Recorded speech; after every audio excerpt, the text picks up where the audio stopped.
The wind moved across the dusty road, lifting dry leaves and tiny stones. But the small alien girl sitting at the roadside did not move at all. She sat the same way every morning, every afternoon, and every night. On the planet Varan 5, everyone knew about her. Some called her the waiting child, while others whispered, "She is cursed." But nobody came close, and nobody tried to help her. She was thin, almost fragile, with pale blue skin covered in light dust from the road. Her large silver eyes stared at the empty sky as if expecting someone to appear from above. Her clothes were old and torn. Her hair, once neatly tied, now fell in rough knots down her shoulders. She looked like a statue left alone in the middle of nowhere. Her name was Lyra, though most travelers passing by never learned it.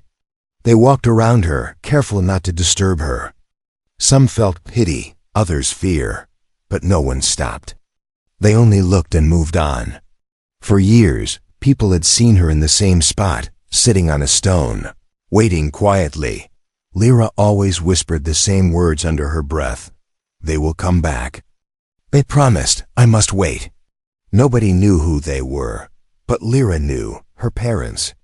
They had left during a sudden war raid and told her to stay at this exact spot. They had promised they would return for her. She believed their promise with all her heart. But many seasons passed. Storms came. Cold nights froze the air. Heat waves burned the land, yet Lyra never left. She waited through everything. Her small hands stayed on her lap, her posture straight, her eyes empty but hopeful. She did not eat much, only what little she received from passing traders who threw leftover fruit toward her feet, avoiding getting too close. On this day, the sky was strangely quiet. The wind carried dust across the long empty road. Lyra sat still, watching nothing, thinking only about the promise. Her stomach growled softly, but she ignored it like she always did. She was tired, but she did not lie down. She never lay down. She always sat and waited. Then, far in the distance, a new sound began. It was low at first, like a distant rumble. The ground under Lyra's feet shook slightly. She blinked, not used to movement around her. The sound grew louder. Something heavy was approaching the road.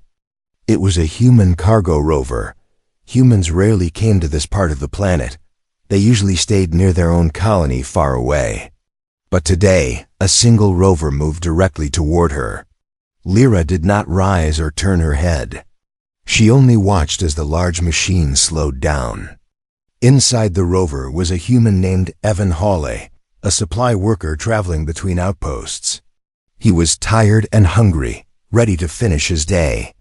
But when he saw a small shape sitting alone on the roadside, he frowned. "Is that a child?" he whispered. He slowed the rover until it stopped just a few steps away. Dust lifted around him as he opened the door and stepped out. The hot wind hit his face, and he shielded his eyes with his hand. The girl did not look up. She just stared ahead. Evan hesitated. He had been warned many times about interfering in local tribal matters. It could bring trouble. But something about this situation felt wrong. A child alone in the middle of nowhere. For how long? Why? He took a careful step forward. "Hey, are you okay?" he asked gently. Lyra's lips trembled. Her voice was soft, weak, almost fading. "Did you see them?" she whispered. Evan froze. "See who?" "My parents," she said. "They said they will come back. I am waiting." Her eyes were full of hope. Painful, fragile hope. Evan felt something strange inside him. Why was she here alone? Why had no one helped her? Why did no one stay with her? He crouched near her but kept some distance so she would not feel scared. "How long have you been waiting?" he asked. Lyra looked at him with empty eyes and whispered, "I don't know. Many suns, many moons. They told me to wait here." Evan's heart dropped. This was not normal. This was not safe. He looked around the empty land and then back at the girl who never moved. Something told him her story was darker than it looked. Something told him she needed help, real help, and he might be the only one who could give it. The wind blew again, carrying silence between them. Evan slowly stood up, staring at Lyra. This was no ordinary child. And this was no ordinary day. Evan stood for a long moment, unsure what to do. The girl sitting before him was not just lost. She was trapped in a moment that had never ended. Her eyes showed it clearly. She had waited too long, far longer than any child should. Lyra kept staring at him, her fingers gripping the edge of the stone she always sat on. She looked afraid to blink, as if she might miss the moment her parents returned. Evan took a slow breath and crouched again, careful not to scare her. "What's your name?" he asked softly. The girl hesitated. No one had asked her that in a very long time. "Lyra," she whispered. Her voice was dry, almost cracked. Evan nodded gently. "Lyra, are you hungry?" Lyra lowered her eyes. Hunger was her silent companion every day, but she did not complain. "I can wait," she said. "I need to wait." Evan felt a painful twist inside his chest. This was not normal determination. This was a child surviving on hope alone. Her parents must have meant everything to her. He opened his pack and placed a small food bar on the ground in front of her. He did not try to hand it to her. He saw she trusted no stranger fully. "It's safe," he said. "You should eat something." Lyra looked at the food bar, but she did not touch it. Her hands remained still in her lap. Evan sighed quietly. "Lyra, how long have they been gone?" She looked up at the sky instead of answering directly. "They left when the sky burned," she whispered. Evan's eyes widened. The sky burning. That meant the Great Raid, a brutal attack during the local civil conflict. That happened many years ago. Far longer than any child should wait alone. He felt cold inside. She had been waiting since the war. Evan looked at the road, then at her again. Something about her posture, her stillness, her quiet voice, everything screamed that her story had been ignored for too long. Why hadn't anyone helped her? As if reading his thoughts, a voice called from behind. "You should not talk to her." Evan turned around. A merchant cart rolled toward them, pulled by two horned beasts. The merchant, an older alien man, frowned at Evan. "That girl brings trouble," the merchant muttered. "Leave her be." Evan stepped forward. "Trouble? She's a child." The merchant shook his head. "A child who belongs to thee," he stopped, lowering his voice. "Her family was part of a resistance group. Many blamed them for the war starting. People avoid her." Evan clenched his jaw. "So you all just let her sit here alone?" "She will not leave," the merchant said. "We tried long ago. She always comes back to this spot. Some say she is waiting for ghosts." Evan felt frustration rising. "She needs help." The merchant shrugged. "Then help her. But do not say I did not warn you." He rode away, leaving dust behind. Evan looked back at Lyra. She had not reacted at all. She had heard the merchant, but did not respond. For her, only one thing mattered, the return of her parents. Evan sat down across from her, leaving space so she felt safe. "Lyra, do you know where they went?" She touched the broken pendant hanging on a thin rope around her neck. It was rusty, cracked, but still important to her. "They were fighters," she said. "They told me to stay here. They said they will come back for me when the danger is gone." Her fingers trembled. "I stayed," she whispered. "I stayed like they asked." Evan stared at the pendant. It had a military marking, alien resistance symbol. He knew this emblem. He had seen it in archives at the human colony. The group was long gone. Many had died. A few had disappeared. He felt a heavy truth forming in his mind, but he could not say it. "Not yet." Instead, he asked, "Lyra, if I go look for them, will you let me?" Her eyes widened for the first time since he arrived. "Look for them?" "Yes," Evan said gently. "I can search. I have access to areas you don't. Maybe I can find something. News, records, anything." Lyra lowered her head. She did not blink. She did not breathe for a moment. Then she whispered, "But you are human. Why would you help me?" Evan smiled softly but sadly. "Because no child should wait alone for years. Because someone should have helped you long ago. Because it feels like I was meant to stop here today." Lyra's eyes filled with something fragile, hope. "But you will come back?" she asked, her voice shaking. "I promise," Evan said. "I will come back. And I will bring answers." The wind blew again, lifting dust between them. Lyra slowly reached out and touched the food bar. She picked it up with trembling hands. For the first time, she ate. Evan watched quietly.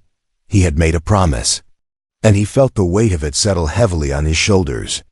This was no small search. This was a journey into shadows, one that everyone else had avoided. But he would not anymore. Evan drove his rover toward the nearest settlement with a strange heaviness inside him. Lyra's small voice kept repeating in his mind, "They said they will come back." She believed it so deeply that he felt scared to discover the truth. But he had made a promise, and Evan was a man who kept promises. The sun was sinking when he reached Redstone Outpost, a dusty town built from metal sheets and old cargo containers. Lights flickered weakly across the narrow streets. Traders packed up their stalls, and tired workers returned from the mines. Evan parked the rover and walked straight toward the small information center. The building was old, with cracked display screens inside. A single clerk, an alien woman with orange skin, sat behind the counter. She barely looked up. "What do you want, human?" Evan placed Lyra's pendant symbol on the counter. "I need information about this mark. And about her family." The woman's expression changed instantly. Her eyes widened with fear. She pushed the pendant back toward him. "No," she whispered. "I cannot help you. Forget it." Evan frowned. "It's for a child. A little girl waiting alone on the road." The woman's hands shook slightly. "That child brings danger. Her family was part of the resistance. People who fought against the wrong leaders. Many died, some vanished. The soldiers did not forgive them. If someone looks for them now, bad things can happen." Evan leaned closer. "I'm not scared of trouble. Tell me what you know." The woman swallowed hard. "Her parents. They were last seen near the Gray Line mining zone. That place was taken by war forces. Nobody goes there now. It is controlled by old machines and traps. Many who enter never return." Evan felt a cold weight drop inside him. Gray Lane Zone was dangerous even for skilled soldiers, but he was only a supply worker. Still, Lyra's hopeful face returned to his mind. "I need access files," he said. "Any report. Any record." The woman hesitated, then looked around nervously. No one else was inside. She turned on an old terminal and typed a few commands. The screen flickered with dusty blue light. Finally, she pulled up a sealed archive. "War log number 882, Gray Line ambush. You should not read this," she warned. Evan ignored her. He opened the file. The report stated the resistance group was betrayed during a peace meeting. A trap was set. Many fighters, including 2 identified as Lyra's parents, were caught in the ambush. Their last known location was deep inside Gray Line mine. Their status, missing, presumed dead. Evan exhaled slowly. He had feared this, but seeing it confirmed hurt more than expected. Still, something was strange. "Why is the file locked?" he asked. The woman whispered, "Because someone tried to hide the truth. Not all died. Some prisoners were taken." Her voice dropped even lower. "There are rumors that a few survivors are still inside the mine. But nobody knows who." Hope. A small spark of it. Evan stood straight. "I need directions." "You're risking your life," she said. "Why? She's not even human." Evan looked at her sharply. "Because she is a child. Because she waited for years while everyone ignored her. And because someone needs to bring her truth. The woman stared at him for a moment, then silently handed him a small device, an old map tracker. This will show you the safe path. Or at least a less dangerous one. Evan took it. Thank you. He left the outpost quickly and returned to his rover. The sky was dark now, filled with scattered stars. The road felt longer, heavier, as if warning him. As he drove, he thought about Lyra sitting alone on that stone. She had waited without food, without help, without warmth. Only hope kept her alive. He could still hear her whisper, "But you will come back?" Yes, he would come back. He had to. The rover's lights cut through the darkness as he headed toward the forbidden area. But then something unexpected happened. A group of 3 alien men stood blocking the path, each holding tools that looked more like weapons. Evan slowed but did not stop fully. One of them stepped forward. "You're the human asking about the girl." Evan's grip tightened on the steering wheel. "Why do you care?" The tallest man banged his tool on the ground. "Leave her alone. Let her stay where she is. That is her fate." Evan narrowed his eyes. "She's a child, not a fate." The men exchanged dark looks, then the leader hissed, "If you go looking into old wars, you will not return." Evan stared at him without blinking. "Then I guess I'll have to take that risk." He pressed the accelerator. The rover shot forward. The men jumped aside, shouting. But Evan didn't stop. The night swallowed him again. He didn't know what waited in the gray line zone. He didn't know whether he would find truth, death, or hope. But he knew one thing with perfect clarity. He could not leave Lyra, waiting without answers. Not anymore. Evan drove through the dark night with the map tracker glowing faintly in his hand. Every few minutes, he checked the blinking arrow on the screen. It pointed toward the gray line mining zone. A place no one visited anymore. A place filled with old war machines, collapsed tunnels, deadly traps, and silence. The deeper he drove, the stranger the road became. Plants disappeared. The air felt thick. Even the wind was quiet, as if the whole land held its breath. The stars above were still bright, but the ground below was covered with black dust, like the ashes of old battles. Evan wiped sweat from his forehead. "I hope this map is right," he muttered. After another hour, he finally saw something ahead, tall metal towers with blinking red lights. The outer border of gray line. The towers were twisted and half-broken, but dangerous security systems still glowed under the metal plates. Some old weapons were still attached. Scanning the darkness automatically, Evan parked behind a large rock and stepped out slowly. The air smelled of rust and burnt stone. He approached the nearest tower and studied it. "Old tech," he whispered, "but still alive." He connected his small human toolkit to a damaged control panel. Sparks jumped out, and for a moment he feared the tower might shoot at him, but then the panel went dark. He had shut it down. "One done," he said quietly, though his heart beat hard. The mine entrance was a long walk ahead. He moved quickly but carefully, avoiding the old metal plates hidden under the dirt. Some of them had explosives inside. Others triggered alarms. Evan had seen training videos of this zone during his first year on the colony. Half the people who entered never came back, but he kept walking. He thought of Lyra, sitting alone in the dust, whispering to the wind, "They will come back." He had to bring her the truth. The mine's gate appeared at last.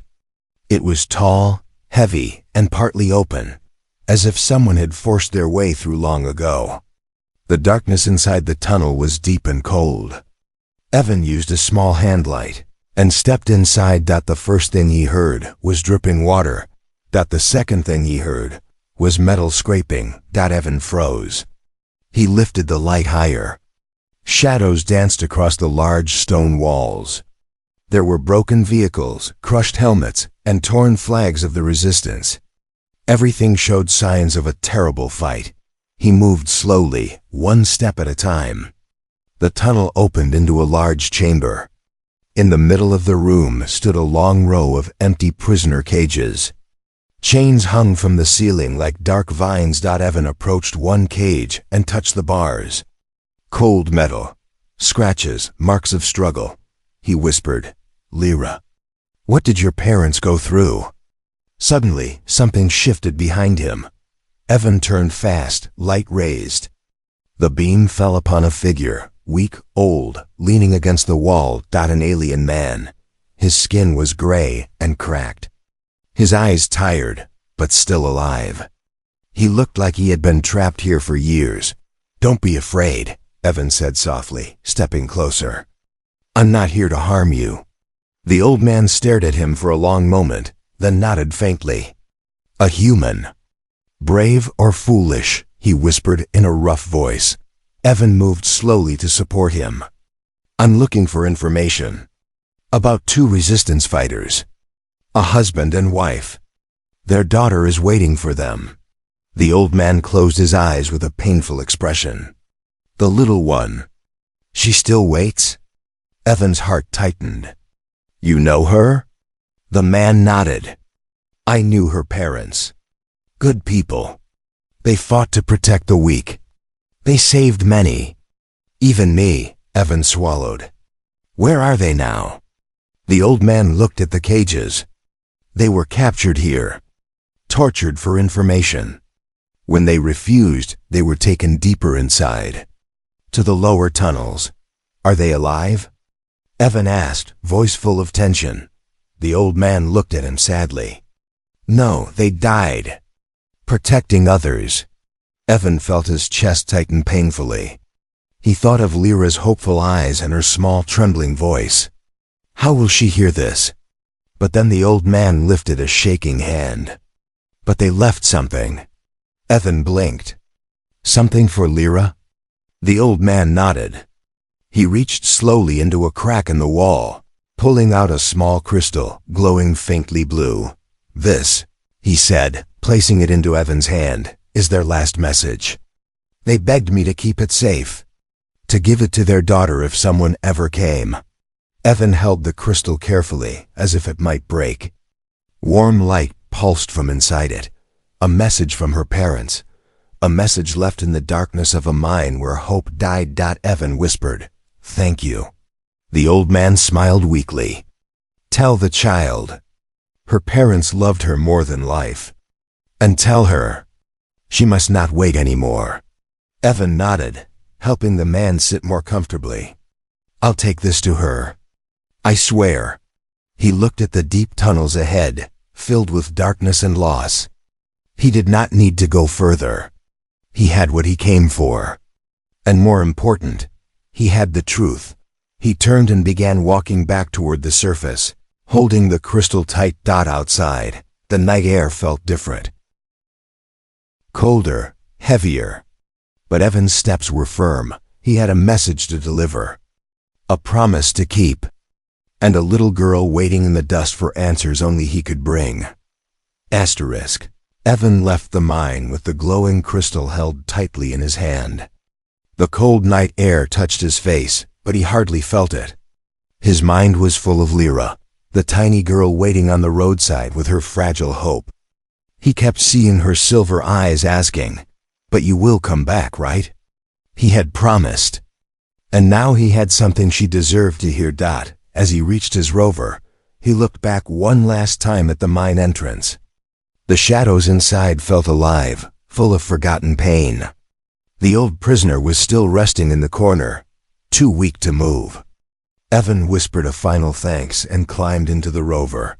The moment he started the engine, the crystal glowed brighter, almost as if it felt the movement. Evan glanced at it. The soft blue light reflected on his hands, making his heart heavy with emotion. Her parents spoke inside this small crystal. Their last words. Their last hope. "I'll get this to her," he said softly. "I won't fail her." The rover rolled out of the forbidden zone, leaving behind the towers, broken machines, and war scars. The road stretched ahead, long and dark. Evan drove faster than he ever had before. Dust rose behind him like a tail of smoke. Halfway back, he stopped on a small hill to catch his breath. He couldn't take the risk of showing up tired or emotional. Lyra needed him calm, strong, steady. He stepped out and looked at the sky. The stars shimmered like tiny fireflies. He lifted the crystal and said, "Your daughter is waiting for you, and I'm going to give her your message." As he held it up, the crystal softly began to play a faint echo. Not the full message, just a gentle sound. A woman's voice whispered something too quiet to understand, followed by a deeper male voice. Evan felt a shiver run down his spine. He shut it quickly. Not wanting to hear the message before Lyra. She deserves to hear it first. He whispered. He sat back in the Rover and continued driving. By dawn, he reached the familiar dusty road where Lyra always sat. The sun painted the sky in soft orange, spreading long shadows across the land. Evan felt nervous, something he didn't expect. He wasn't just bringing information. He was bringing an ending. And a beginning. When he approached, he saw Lyra exactly where he had left her, sitting on her stone, hugging her knees, looking weak but awake. Her eyes lifted slowly as she saw the Rover. For the first time, a tiny smile touched her lips. "You came back," she whispered. Evan stepped out quickly and knelt in front of her. "I told you I would, and I found something." Her smile vanished. Her hands trembled. Her eyes widened with fear. "Are they alive?" she asked softly. Evan exhaled slowly. He didn't answer right away. He couldn't. Instead, he took the crystal from his pocket and held it gently before her. "They left something for you," he said. Lyra stared at the glowing blue light. She reached out, but she hesitated. "It's from them?" "Yes," Evan said. "Their message. Their last words." Her hands shook as she took the crystal. It felt warm in her palms, like a heartbeat. Evan sat beside her, not too close, giving her space. Lyra pressed the top gently. A soft light expanded around them, forming a small shimmering circle like a bubble of memories. A woman's voice filled the air, warm and full of love. "Lyra, my beautiful child." Lyra gasped. Her eyes filled instantly with tears. Evan felt his chest tighten. Her father's voice came next, deep and steady, even though it carried sadness. "If you are hearing this, little one, it means we could not return." Lyra covered her mouth with her hands. Her shoulders shook. Her mother continued, "We wanted to come back, more than anything. But our path ended here. We love you. We love you more than life. Please, do not wait for us anymore." Her father added, "Live, grow, be safe. Find someone kind, and know we are always with you in your heart." The message faded slowly. The light dimmed. Silence fell. Lyra collapsed forward, sobbing quietly. Her tears fell into the dust. Her small body shook with years of held pain, pain she never let out until this moment. Evan moved closer. He didn't touch her, but he stayed right beside her, letting her cry, letting her release everything she had carried alone. Minutes passed. Finally, Lyra wiped her eyes with her sleeve. She looked at Evan with a weak, broken voice. "They loved me," she whispered. "Yes," Evan said softly. "More than anything. And they want me to stop waiting?" He nodded slowly. "They want you to live." Lyra stared at the empty road ahead, the same road she had watched for years. Then she looked at Evan again, eyes red, but brighter than before. "Will you stay with me?" she whispered. Evan swallowed hard, feeling his heart warm. "Yes, Lyra, I'm not going anywhere." For the first time in years, the girl stood up, legs shaking, but standing. The waiting was over. A new beginning was about to start. The sun rose slowly over the dusty road, warming the cold air around Lyra and Evan. For the first time in many years, Lyra was not sitting on her stone. She stood beside it, weak, trembling, but standing. Her small hands held the crystal carefully, as if it were the last piece of her world. Evan looked at her with gentle eyes. He could still see the sadness in her expression, but something else had appeared too, something new, something fragile. Hope, are you ready to leave this place? Evan asked softly. Lyra looked at the stone, the one she had sat on for years. The dust around it showed the shape of her small body, pressed into the ground by endless days and nights. She reached out and touched the stone one last time. My parents told me to wait here, she whispered. I did. I waited for so long. Evan nodded slowly. And they would be proud of you. But now, they want you to live. Lyra breathed in shakily. Then she stepped back from the stone. It was the first step she had taken toward a new life. Evan held out, his hand not too close, not too forceful. Come with me. I will take care of you. Lyra stared at his hand for a long moment. Her silver eyes blinked slowly, full of uncertainty. Humans were strangers to her people. Humans were feared by some, disliked by others. But this human came back for her. This human brought her truth. This human stayed by her side when she cried. She placed her small hand in his. Her fingers trembled, but she held on. Evan smiled gently. Good, come on. Let's get you somewhere safe. The rover hummed softly as it rolled across the rough terrain. Lyra sat in the front seat, hugging the crystal close to her chest. Everything around her felt strange. The smooth chair, the soft hum of the engine, the warm air blowing gently from the vents. Evan glanced at her. Are you feeling okay? Lyra nodded, but her voice was small. It feels different. That's normal, Evan said. You've spent so long in one place. Now the world is finally moving again. Lyra looked out the window at the passing fields.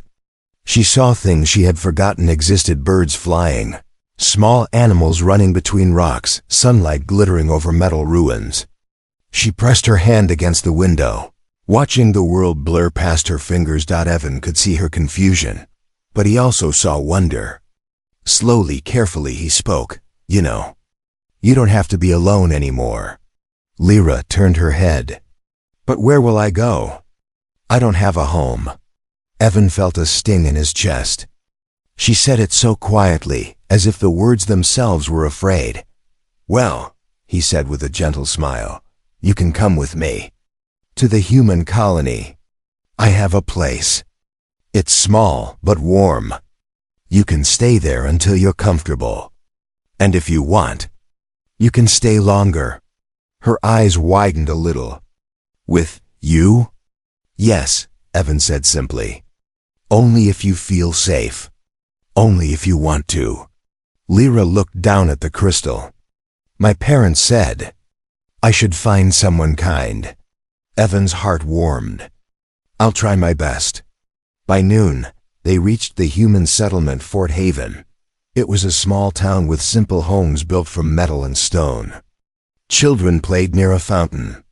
Workers carried tools. Traders argued about prices.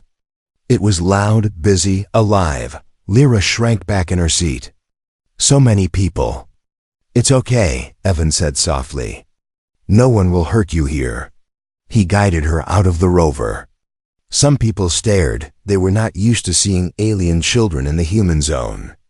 But Evan raised his hand and gave a firm look, and the staring stopped. He stood protectively beside Lyra. We'll go to my home. Just a short walk. Lyra followed him closely, her small steps unsure. She looked around at every noise, every movement. She had lived in silence for years. This place felt like another world. Evan opened the door of his small metal house.